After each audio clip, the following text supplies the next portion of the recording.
Record, yep. Yeah, go ahead. No, Oh, I is that was what you were going to say? Yep.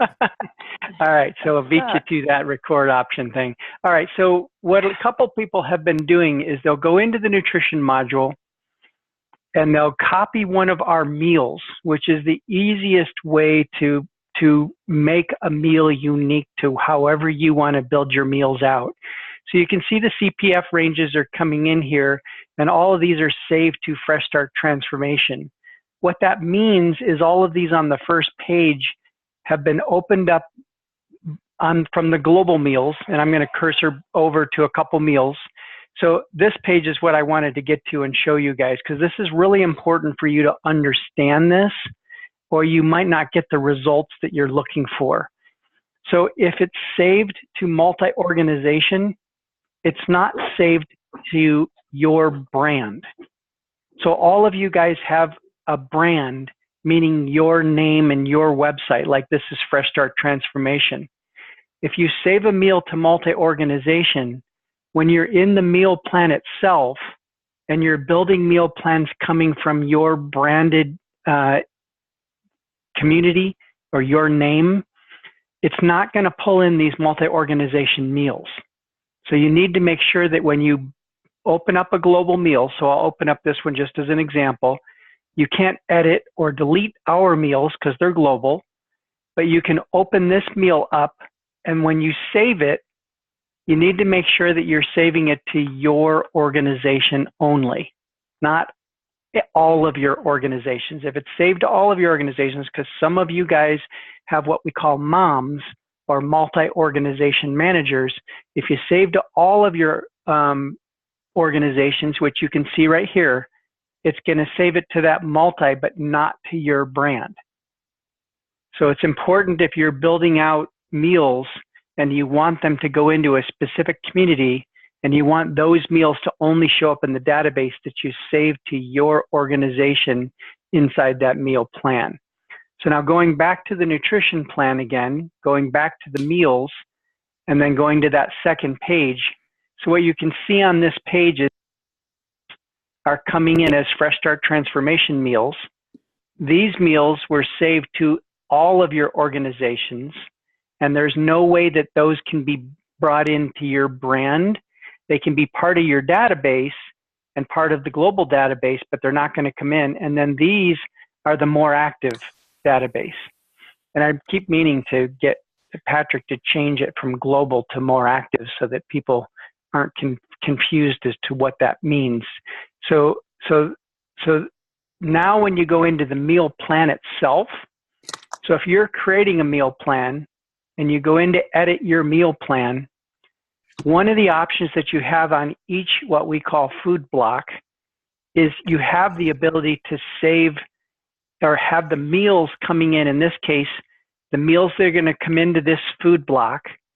And you kind of have to look at the food blocks as what are you doing inside your tags and everything else to exclude things that you don't want coming into this meal and include the ones that you want.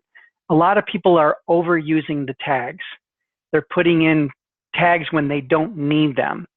So if you're wanting a meal to come in that's 10, 25, 65 or ketogenic or low carb, and you want it to be breakfast, that's all you have to do, and then put which database that you want those meals coming from.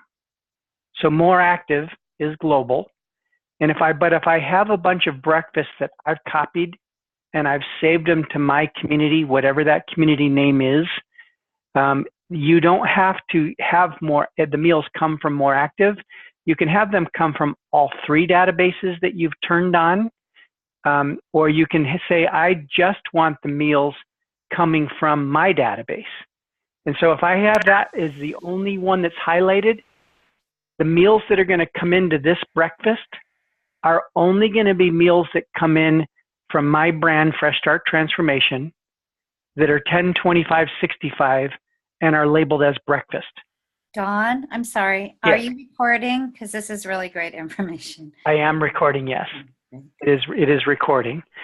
So what you want to think about when you're doing the meal plans is this block is going to basically be what I tell it to come into this breakfast.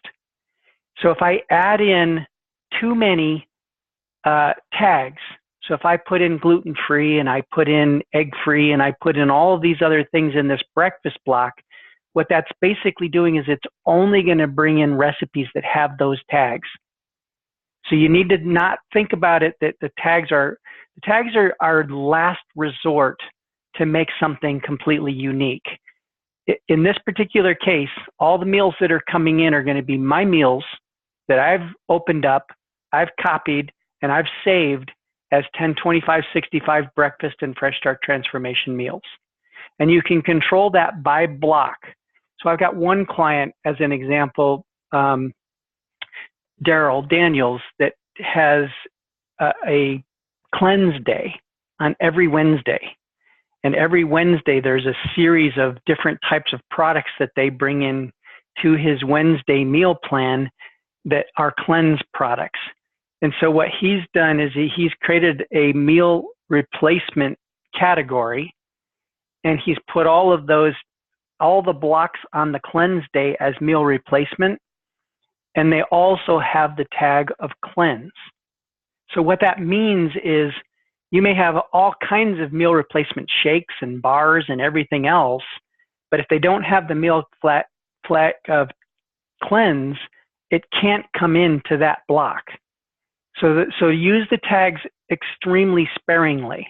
If you use tags up at the top, you have to understand that if I put a gluten-free tag up here to include gluten-free, the only meals that it can find are gluten-free meals that have that tag in the meal. And so be aware that if the meals aren't showing up into the food plan that you think should be showing up, it's all logic. And so you have to go back and review why aren't these showing up. And you have to look at a meal, you have to look at the way you've tagged it, and look at what you've done with the include and exclude tags inside of the meal plan. So now the other side of this is if any of you go into your meal plans and you don't see your brand here, I'm the only person that can create a brand. And I typically will create that only for the people who are building out nutrition plans. It takes me 2 seconds to build it. So if you ever get into your meal plan and your name of workout temps or BFit plan or any of the other people that are on the line, if you don't show up in that list as an option, just let me know about it. In a few seconds, I can change that, and immediately you'll have that brand in there. So I would encourage all of you to go and look in your meal plan and just see if your brand is there. It's just something that I need to check a box on. And so if you email me saying, hey, Don, I don't have a brand in my brand in the meal plan, I'll fix it for you in seconds.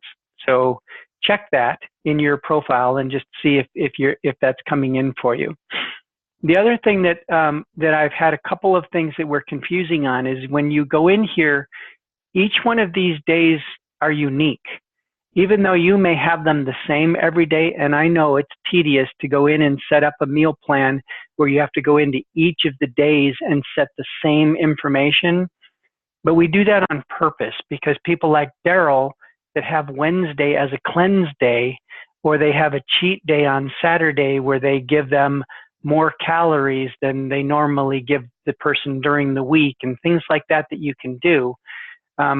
All of those things are options that we want to make it available. So it's kind of a difficult mix and match from our company perspective, because I have people that ask for everything to be so granular that they can just make it completely unique to them.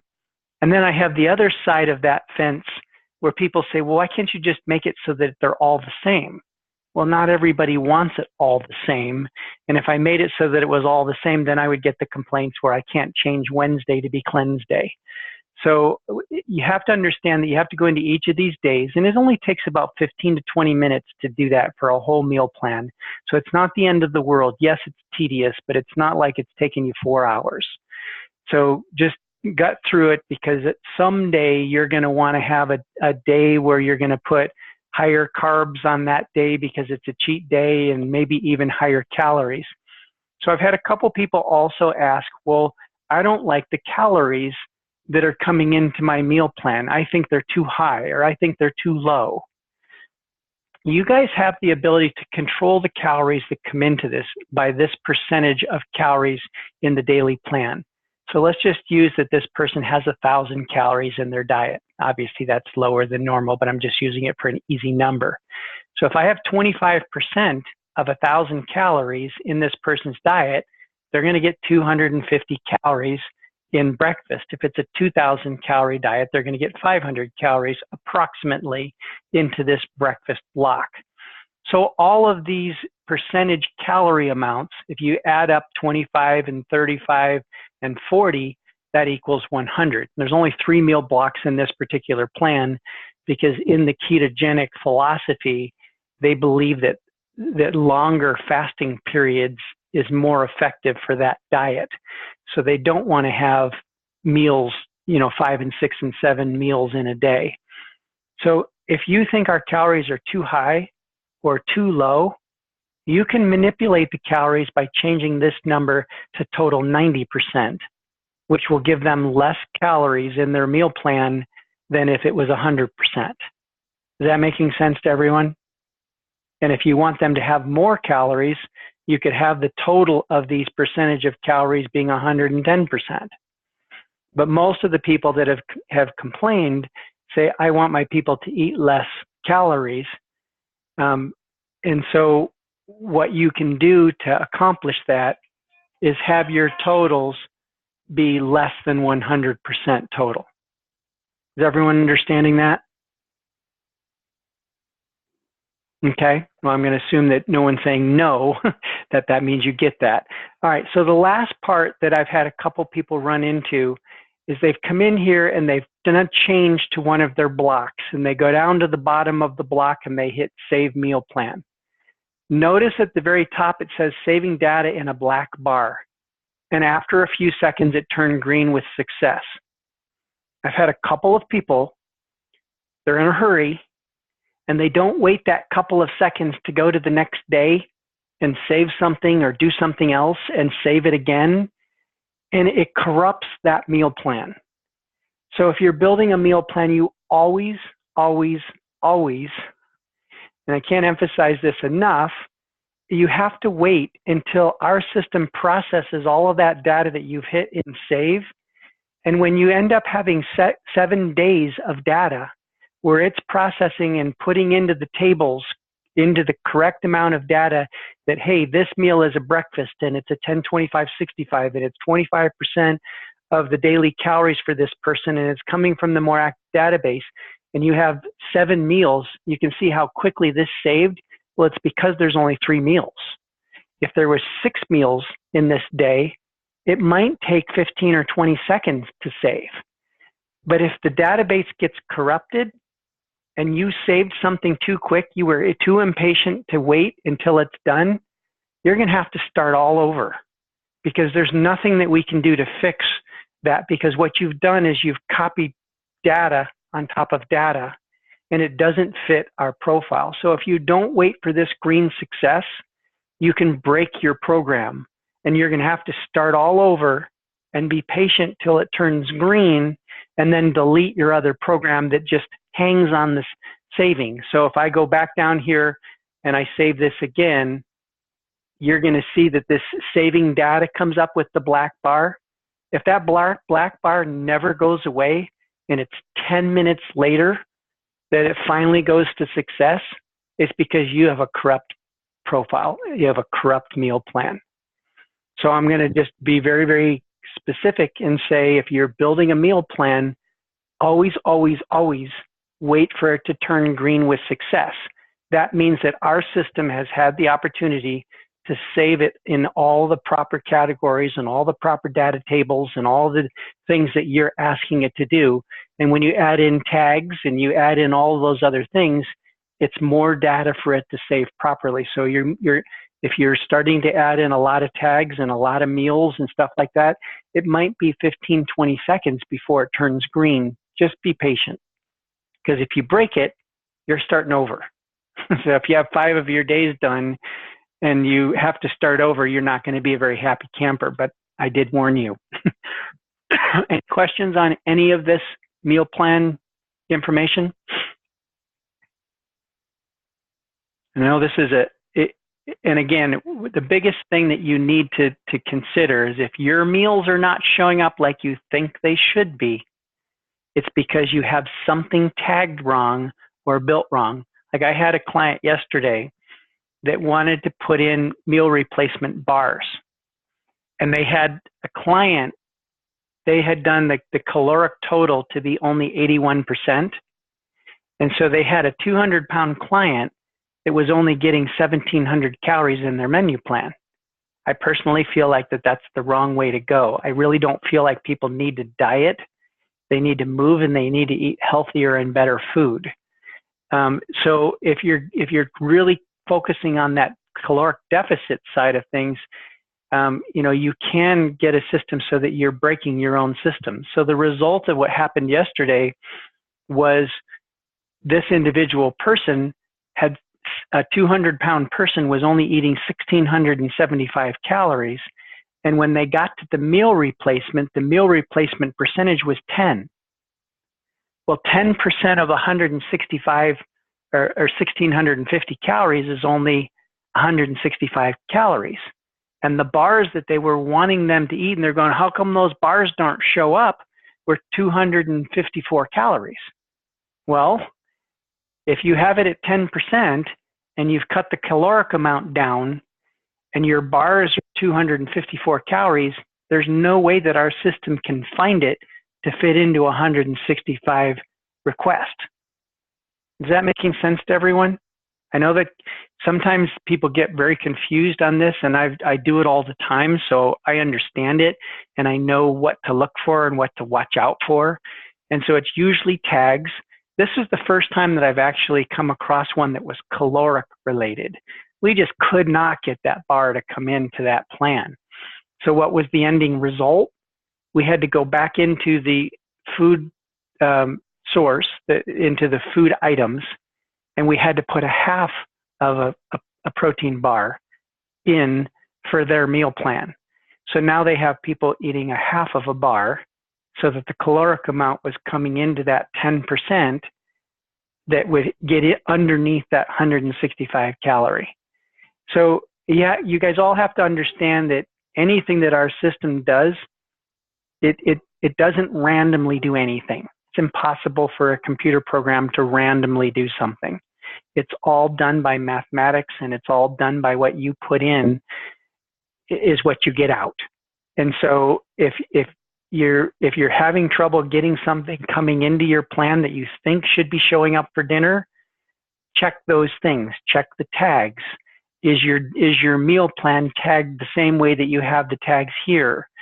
Is it the same carbohydrate percentage that you want to go into the dinner? Because I do have a lot of people that'll have a 60-20-20 recipe that they're expecting to go into dinner when they have dinner set at 40-30-30. It's not going to happen. The only way that can happen is if you go back to that dinner that's 60-20-20, open it up, adjust the CPF range so that it gets into that 40-30-30, and save it as a 40-30-30 CPF range. But everything has to match or it won't find it. So the way that our system works is it's going to come into your system, and a lot of people will comment, well, why is it bringing in this dinner for my snack? And the answer is it's going to be tagged that way. So what I've had a couple people run into is that they've gone into the meal plan, and they've created a meal plan, and they've put in all these different criteria where our system couldn't find anything to match. So the way that our system works is it goes through what we call loops. And inside of a loop, it'll first go into the meal plan, and it'll look for everything that's an exact match. So it's going to look for this case, a breakfast that's 10-25-65. It's a breakfast item, and it's from the More Active database. If it finds something that can match all of that and fit into the caloric amount for that individual, it's going to put it in there. And then it goes into, if it can't find something, so let's just say that it brings in your 3 meals and it can't find a snack. Well, it's going to go through another loop and it's going to look for things that aren't matching your ethnicity. So your first loop is a perfect match. It matches that you want Italian. It matches that you want the CPF range. It matches that you want the calories. It matches that the database it's coming through. But if it can't find it, we can't have our system bring in nothing. So what it's going to do is it's going to then say, okay, I couldn't find anything that met all of the criteria that you've put in for that meal block. So I'm going to go back through it again. And I'm going to say, okay, well, I'm going to go ahead and not worry about the ethnicity would be the second loop. And so then it might put in a Mexican food when you're saying, I don't want Mexican food based on that specific user to come into that plan. So the more variety that you have and the more options that you have that can be satisfied by whatever you've put into that food block, the better. So when you're building out meal plans, you need to be not only aware of the CPF range and everything that you have here, you also have to be aware of the fact that some of your people might like Mexican food and hate Indian food and not care for Japanese food. You know, all of those types of things can be part of the criteria that's going to come into that meal plan. Okay? And Bonnie is asking how we're bringing a whole food plant-based meal plan. So you can do that. And so what I would recommend on that is that you're going to go into the database of meals. And so if you're looking for a plant-based or a vegan or any other type of meal plan, go into your meal category and search for things that are going to be plant-based foods. So just as one example, you could use tofu. Well, tofu is going to be, and correct me if I'm wrong, because I'm not a plant-based expert. So, but this is one that I believe is a plant-based protein. So you're going to search for a plant-based protein, and it could be beans, it could be, tofu, it could be various different products that you want to come in. So now inside of here, typing in tofu, there's 303 meals that are coming up that are tofu-based protein.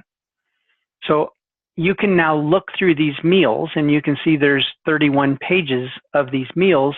So I can look through and say, oh, well, this one's got chicken, so that's not going to work. But I can find the ones that just have the tofu. So like this one here, tofu, chili, Mexican eggplant, and colored greens. Doesn't sound very appetizing to me, but somebody must like it. So I could copy this. And so what you would do is you'd search for plant-based protein, copy it. It'll bring up the data. And again, another reminder, you always, always, always want to build your meals in the smallest increment that makes some sense. In this particular case, 1 ounce of tofu. It's usually 1 ounce of the protein that determines that smallest possible option. The reason that you do it at the smallest possible option is this is ending up being 62 calories for 1 ounce of each of these 3 recipes.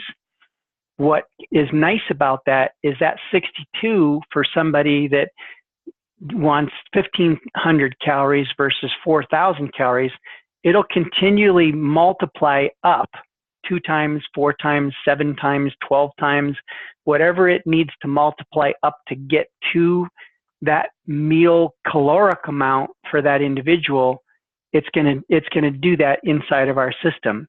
So it's always going to stay proportionate to the carb, protein, and fat percentages that you have here. So they've put this one in at a 40-30-30 or close to 40-30-30 CPF range, which is what you want to do is get close. You're never going to get it to be exact. You could play around with this and put 1.15 and 1.6 and 1.7 until you get to an exact 40-30-30, but that's not really the point. It's going to mess up your measurements, and when someone's looking on the grocery list, they're going to be very confused that they need to get, 27.3 eggs or something like that. That's a weird measurement. So in building out the meal plan to be plant-based, I'm going to go into this recipe plan. I'm going to say, okay, I like this, and this is a good menu plan, and I may change something in here. So I could go in here and change, well, I want to have more protein, and I could make that 2 ounces. And if I change that to 2, as soon as I click outside of that, you can see all the information change. So it's now 89 calories and 6.7 grams of protein. And if I change it back to the 1 ounce, it'll go from 6.7 grams to 4.42 again. So you get this to the CPF range that you have for your dinner or your lunch or whatever you're trying to build. The beauty of copying our recipes is you don't have to go into these or copying our meals, is you don't have to go into each of these recipes and put in what saucepan to cook it in, what temperature to set the oven, what ingredients you need to put into that recipe. All of those things are already done. We've already had 4 nutritionists that spent over a year building out our 3,600 meals, and you may not like all of them. And even just in our 4 nutritionists that we worked with, 1 was a registered dietitian and 3 were naturopathic dietitians. Boy, were they different. I couldn't believe how different their food options were and the different CPF ranges that they wanted to use and all of that. But anyways, getting back to the point here. So in building out the meal plan, when I do this and I save this, I'm now saving this to a 40-30-30 meal plan. Again, don't save to all your organizations, save to my organization. So when I save this, wait for it to turn green. And now when I go back to my fitness tools and I go back to my nutrition manager and I go back to my meals, there's that tofu recipe, but it's now in my database. Now, can you also tag this as a meal that has the tag of plant-based protein? Or, if you wanted to come up with a tag to do that, you could. But remember that you're limiting any of the options coming into your meal plan to needing that tag. So could you build a bunch of recipes and tag them all as plant-based protein? Yeah, you can do that. But you're going to have to make sure that you have enough breakfasts or lunches or dinners or whatever it might be, that you have enough for your selections coming into your plan to be sufficient for them to get meals that are appropriate. Because if it goes through these 6 loops that we have and it still can't find anything that makes any sense, it could end up being a very, very bad choice. Like it could bring in something that is not plant-based. So as long as you have something that matches all the criteria, our system will find it. You just have to have something that matches that criteria. Is that making sense to everyone? Okay. Any other questions? Don, it's Go ahead. Could you also put on the exclusions, could you go out this a different way and just go in and exclude all the meat and all the dairy and then have it build a meal plan that way? No, because if you go into each individual person's profile and you do the exclusions are finicky because they have to be an exact match. So I've had people go in and say that they would like to exclude fish. Well, not every recipe says fish. Some say salmon, some say tuna, some say perch, some say other things, but they expect that because I put fish in the exclusion, that it's going to exclude every fish that's in the meal plan. Well, it has to be an exact match at that consumer level of exclusion in order for it to find it and exclude it. And so if people are still getting something and they come back to you and say, hey, I'm still getting fish in my plan and I picked a vegan diet, it's because you don't have enough selections in the vegan diet for them to be able to populate based on all the criteria.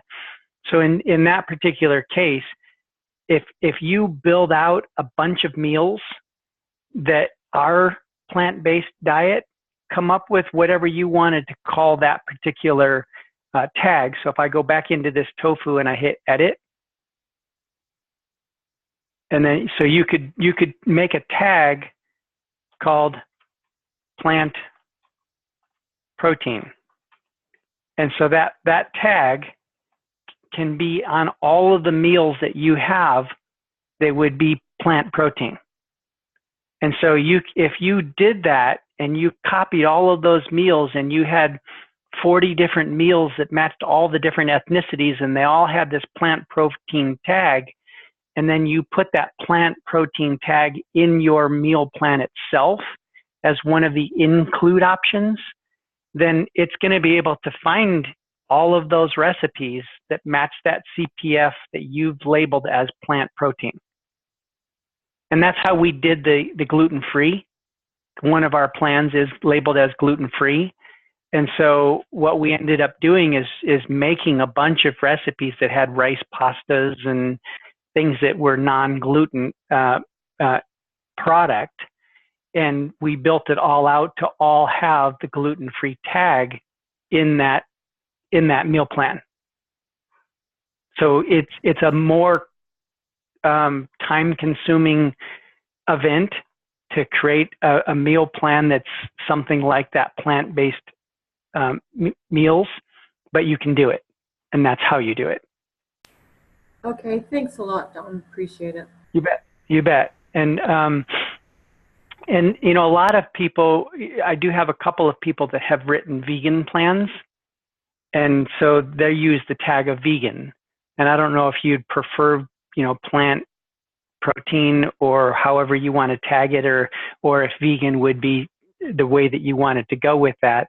But you want to come up with something that's logical, that you're going to be able to spell correctly each time and put all of that data in here properly.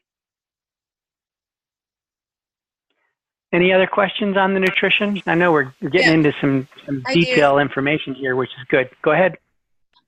So myself and one of my members, we put in our meal plan, and then we did our grocery list, and we put the range of dates, went to the store, got everything on the list. Well, then I came home, and then I started accessing the daily food plan, and there was all these things that I didn't get from the grocery store. So the next day, you know, I shopped one day for the week, and then I logged in the next day, and it was different foods. And it happened to both of us.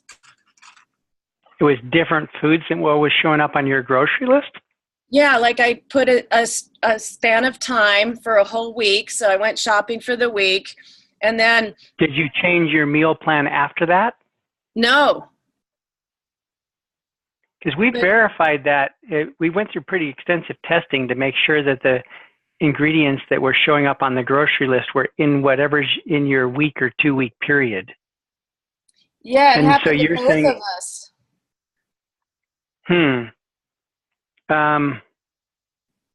So you pulled up the grocery list, you put in a date that you wanted to shop for a week, you went and bought all of those items, and new different items were showing up in your meal plan.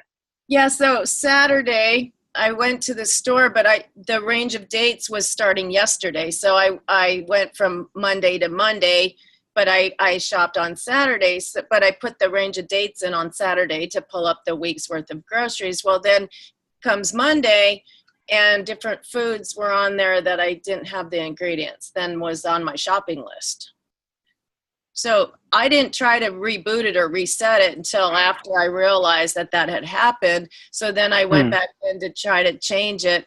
So I changed it, you know, I just rebooted it thinking, oh, well, maybe I'm off a day or two and that's what happened, but that's not what happened. I couldn't get it to match. Has anyone else ever experienced that? Because I was pretty certain that was pretty thoroughly tested by one of our clients and Patrick. But has anyone else done the grocery list from the store and had weird experience like that? Okay. Well, I definitely believe you. I'm not doubting what you're saying, but was it really far off, or different was foods? Yeah, like different proteins, different vegetables. So now I have a week's worth of groceries, but no meals to match them. Well, you can obviously go in and search for meals with different protein sources and and find a meal that would match that protein source through the meal replacement, but that's obviously not the ideal of the way we developed out the system. If you could be specific and say, here's how can I even research that? I was on the zone diet. I went from ketogenic to the zone. And so then that's the only thing I know. I was in the zone. Okay. So when you were in the zone, the way our system works is it builds out your recipes for 14 days. So tomorrow it'll build out another day. The next day it'll build out another day. And so when you go to get your grocery list, it gives you the option only up to 3 weeks. So if you shop for today through next week, the 17th, and then you go to do you hit the get groceries? Yes. That's exactly how you did everything, and it was giving you different items? Yep, get grocery list, and then I pushed print, and so then I took it to the store. Yeah. Mm-hmm. And you can do that on your phone too, by the way, and just check them off as you put them into your grocery cart, because it is mobile friendly. Yeah, it's mobile friendly. So when you have your phone, you can pull up your grocery list, and it adapts to your phone size, and then you can actually check it off as you put things in your grocery list into your cart. Huh. So I wonder if the printing of this did you happen to compare if the printing was different than what shows up on the visual? No, I didn't think about doing that. Oh, interesting. I don't know.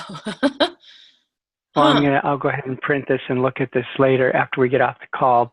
Well, maybe you're right, because it didn't seem like there was much food on my grocery list when I went there. It didn't seem like a week's worth of food. Well, if it didn't seem like a week's worth of food, it's probably because you didn't hit the get grocery list. If you put in a week. Yeah, I did. I remember doing that because I've and do you remember the dates coming up like this? No, I don't remember that date range. Oh, well. Yeah, so check it when you do it again. But now I'm curious if the printed piece matches the digital piece. Oh, weird. I never would have thought about looking for that. Okay. Yeah, well, I definitely want to research to what might be different, because that's, we want it to be correct. But I'm looking at this right now, and this is matching. My printout that I just printed is matching this exactly. Well, go back now to the date 4/10. Go back to your meal plan and click in 4/10 and see if the ingredients match something that's on your grocery list. So go up to your calendar, and for the day, and see if that was the food that was on the grocery. Just do today's only. So we have apples and avocados and chicken and turkey ham.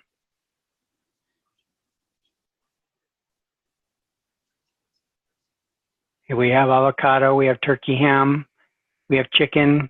It seems to match. Okay. Dr. Kim, please look at that again and just if you can identify where the discrepancy is, because it seems to be matching. Well, let's try one other thing. So let's go grocery list. Let's just put in 2 days. Yeah, it was brought so when you hit get groceries, you need to make sure that it brings in both the dates range. Because if you didn't, something didn't register correctly on the calendar or whatever it was to get your groceries for those 2 days in this case. So let's find something. So halibut and Pacific cod are coming into the meal plan, and I don't remember halibut or cod here, so it's not. So if I go to day 2,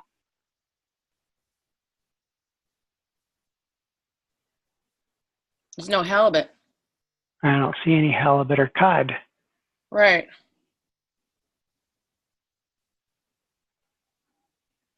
That's very interesting. Well, I will definitely look into that. It's definitely something's not right. It should be bringing in the meals that you have in your meal plan for those next days. Now, if you change your meal plan, if I go and redo it, even if I pick the same meal plan, it could give me different. It could give me different foods in my grocery list. So you have to be aware of. Yeah. But it's bringing in cod. Let me see if I go to Thursday if it brings in. I wonder why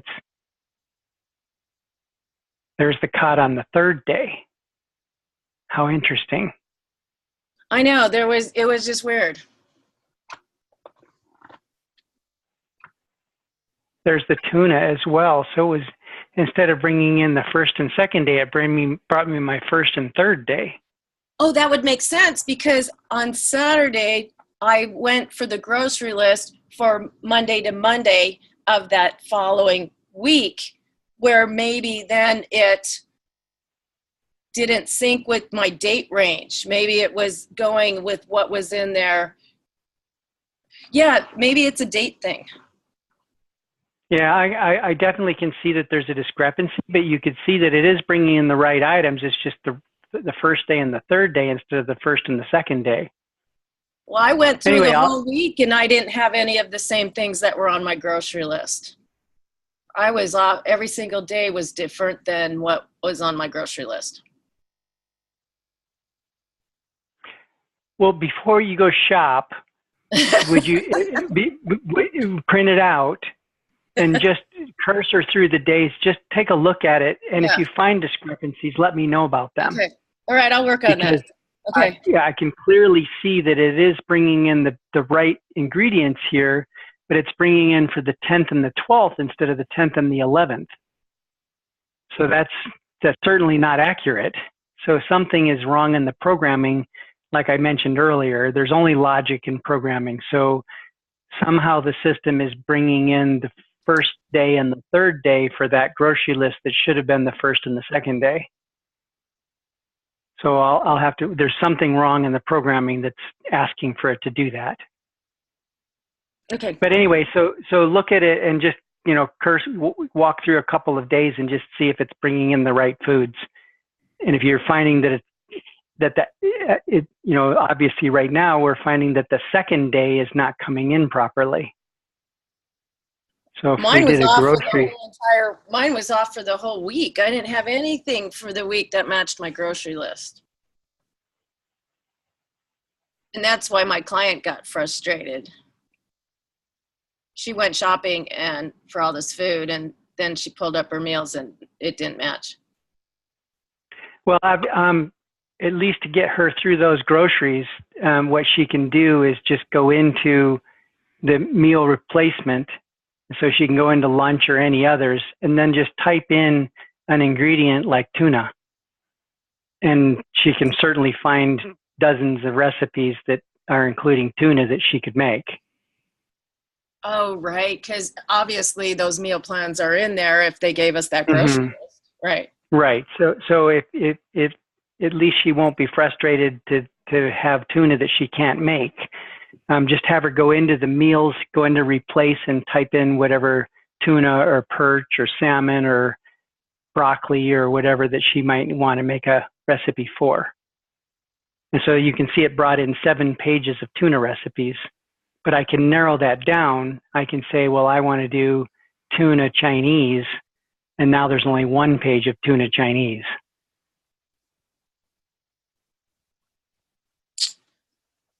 I will look at it. I will definitely look at it and try and figure out where the discrepancy is, because it clearly was bringing in the first and the third day in what we looked at. So something's not completely perfect.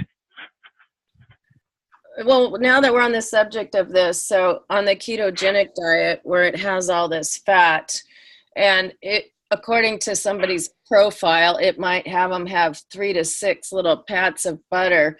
The feedback I'm getting is nobody wants to eat that kind of butter. So if they're eliminating those extra saturated fats out of that plan, is the ketogenic program going to work effectively to do what it's supposed to do, or should they Well, replace everything else? that kind of goes back to our plant-based diet that we talked about earlier. If you really want a true ketogenic meal plan and you're trying to get the people to do it, you're going to need to spend some time in the program and putting in the word keto as a tag.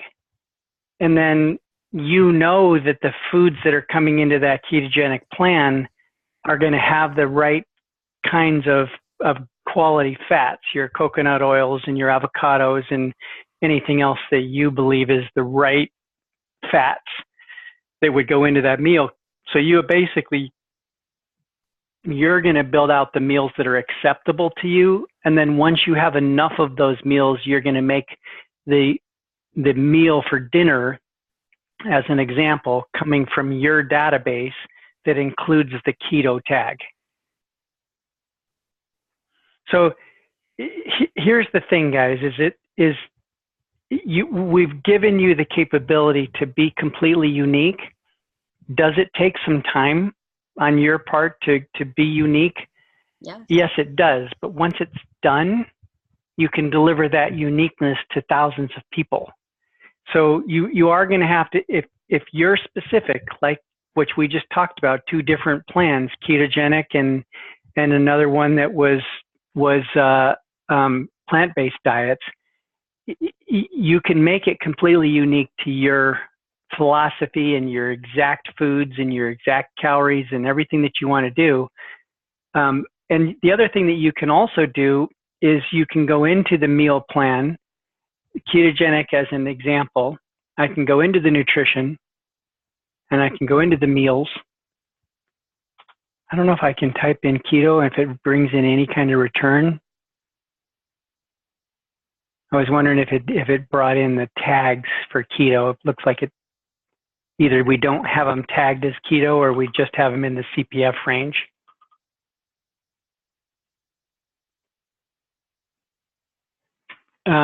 So what you're going to end up doing here is that you're going to have to look for any of the meals or search for things like tuna or chicken or whatever. So if I type in chicken and it brings in 709 chicken recipes, I can look for the ones that are low carbohydrate, high fat, like this one here.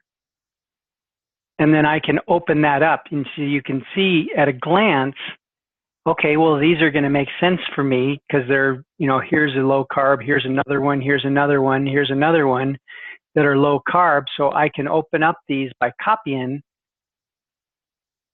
And then you can look at this and say, all right, well, these are Dr. Kim approved. I like what's in here. This is a good ketogenic meal. Now, even this one saved as a ketogenic recipe, but look at the CPF range is really not that close. There's a little bit more carbs than somebody would ideally want to have in their meal plan.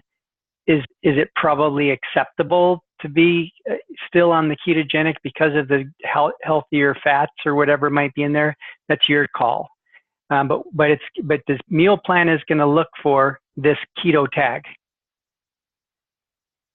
And so if you're building out a meal plan that you want to be ketogenic, you're going to want to have that keto tag in there. Now we have a lot of our meals. This is one, as you see, I just opened it up by copying it. It's already tagged keto. So don't be afraid to use certain tags. Gluten-free and keto are the 2 that I know that you would be safe with in your meal plan and include our database in those possible searches. So this is going to qualify as a tagged keto meal that's 10, 25, 55, even though this doesn't exactly match that. It's apparently close enough for this person to be there. They have a little less fat and a little bit more carb in it than what the percentages say, but this is what qualifies it into your meal plan and the tag.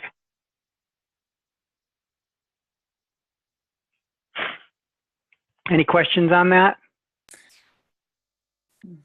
Hey, John, Yep. This is Nanette. How, in regards to like the branding and making each meal custom to our branding. Mhm. I thought you covered this before, but maybe, is there a way to just show ours? Yes. Yeah. So you go into the meals. So you go into your meal plan, and then again, make sure that you have your options. So you should have workout temps as one of the items under your food databases. So this basically is where these foods are coming from. So because I have that checked, it means these foods are only coming from More Active. I can hold the control key down and I can say, well, I want meals coming from my personal meals. So they're now going to be from Fresh Start Transformation and More Active. Or I can go in here and I can say, well, I just want these meals only coming from my Fresh Start Transformation meals.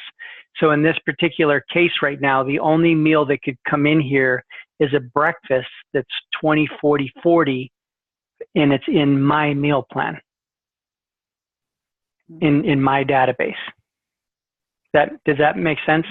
Mm-hmm. And this can be set up with each organization Each or block. community? Yes, each organization and each block.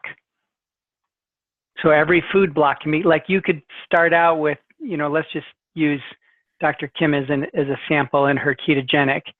So if she builds out and she concentrates on, I'm just going to go in here and I'm going to search for tuna and search for salmon and search for chicken, and I'm going to make a bunch of ketogenic recipes that I really love, that they're fit perfectly with me. Well, after I get 20 of those, and those all have the tag of keto in there, I can only do dinner coming from my database. Leave all the other ones at More Active, because I haven't built those meals yet.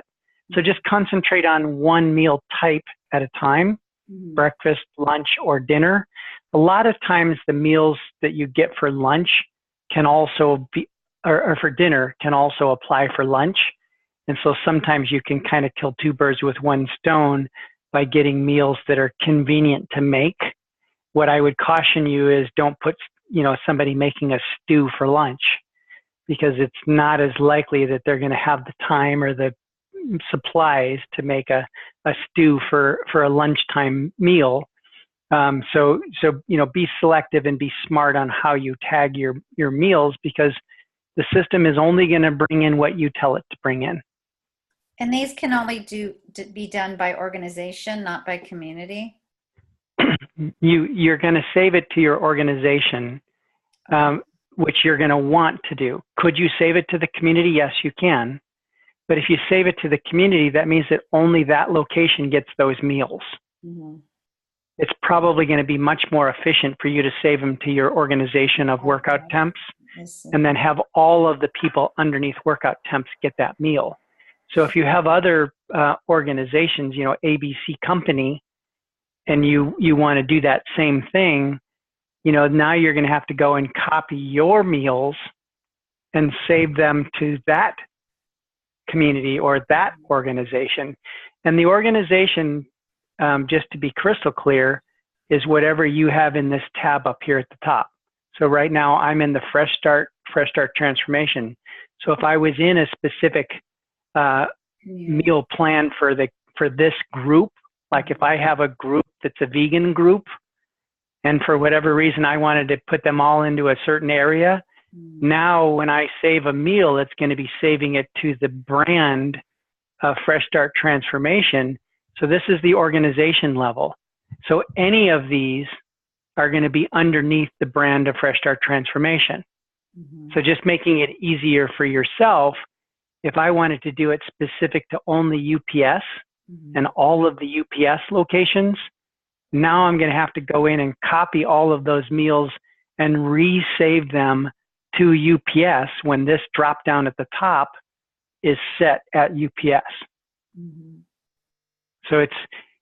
So most of you guys have one organization and all of your communities fall underneath that organization, but you guys will eventually get some corporations that have 5 locations or 10 locations or more, and you're going to be wanting to set them up at an organization level. Well, now you're going to have to go into all of your recipes. And it is helpful that all of the recipes that we have inside of here are built around and all of your meals show up at the top. Mhm. So when I go to the meals, you can see that I have one multi-organization and then the rest global in this particular UPS community. So I haven't saved anything up to the UPS community. And this would be another example, by the way, is there's no UPS brand. Mhm. So this would be another area where I'm going to have to say, text message me or email me or whatever and say, hey, Don, I want to build a whole series of recipes or meals under the UPS umbrella. Mhm. That maybe you have a group that uses a specific supplement line or a specific food product where you can get prepackaged meals, Weight Watchers or lean cuisines or whatever. So you can categorize it. That's going to be less likely. But what I'm going to end up doing on this is that I'm going to go in here and I'm going to find those similar meals that I've already copied, and I'm going to save them to UPS by having these drop downs. So they're going to be saving to the UPS organization. Mhm. Okay. Hey Don, also, I just wanted, hi everybody. We just got back from the Mania show, and I just wanted How'd it go? went really well, and everybody just loved the platform.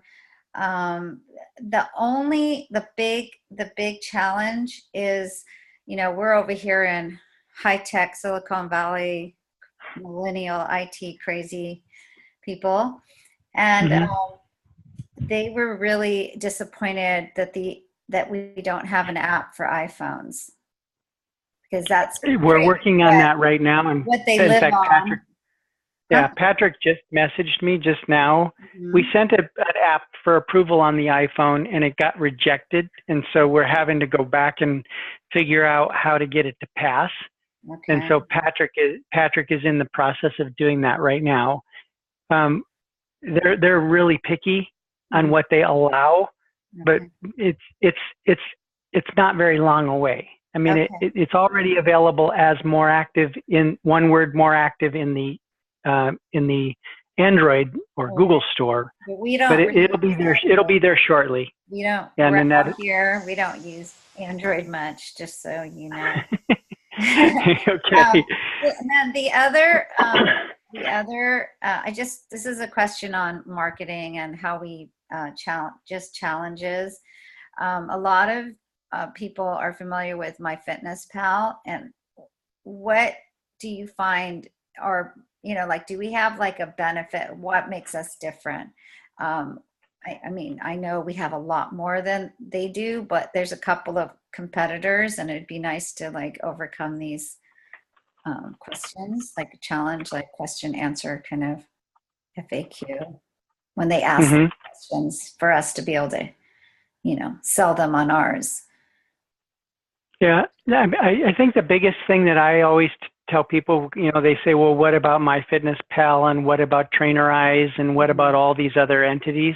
There's a lot of the tools that are out there, but there's no tools that combine all of the things that people need into one product. Okay. The Trainerize is very, very, it's nice, and it's easy, and and it looks good, but it doesn't really do the whole job.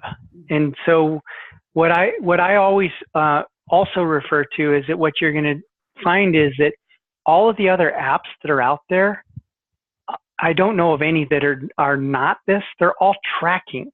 And so their whole purpose is tracking. Well, it's great that you can track, but if you can eat a piece of chocolate cake and you're still inside your calorie, and your system says, congratulations, you're still under your calorie amount for the day, that doesn't mean that you ate well. And so the argument that the shortest way to say our stuff is better is say, we don't just track, we give you a roadmap to succeeding in whatever your issues and goals are, and we educate you along the way of how to get there. And that's a big, big difference. And all of those other groups out there, they don't have an answer for that, because they don't project out to what you should do. And it's a lot more work on our part to make all of that what you should do work, and make my plan personalized when you have 2 people that can appear to be the same, sitting right next to each other, can be very different in what their challenges are. You know, one person can be type 2 diabetic and the next person not. You know, I just got back from the convention and I got my body fat measured at one of those deals and got a body scan done, a 3D scan of me and everything else. And I'm 20.7 body fat percentage. I'm a very healthy weight for my size. I eat very picky in what I eat, but I'm personally a type 2 diabetic. I don't fit the normal type 2 diabetic because I'm not, you know, typically a lot of the type 2 diabetics are very overweight, but I'm not. So you never know what a person's challenges are. And our system sort of digs out what those challenges are. And so I got to be blunt, it's really sucks to not eat carbohydrates. And I can't eat as many carbohydrates as I used to because my blood sugar goes through the roof because I'm not on insulin. I'm just on a metformin and another agent that's along with it. But if I eat all the bread that I would like to eat, even though I'm an active cyclist and I play a lot of racquetball, so I'm not heavy. But if I ate all the bread that I would like to eat, my blood sugar level would be 300 every day. Wow. And that, how did your investor meeting go? You told us about last week. I'm still working on it. The investors are never fast.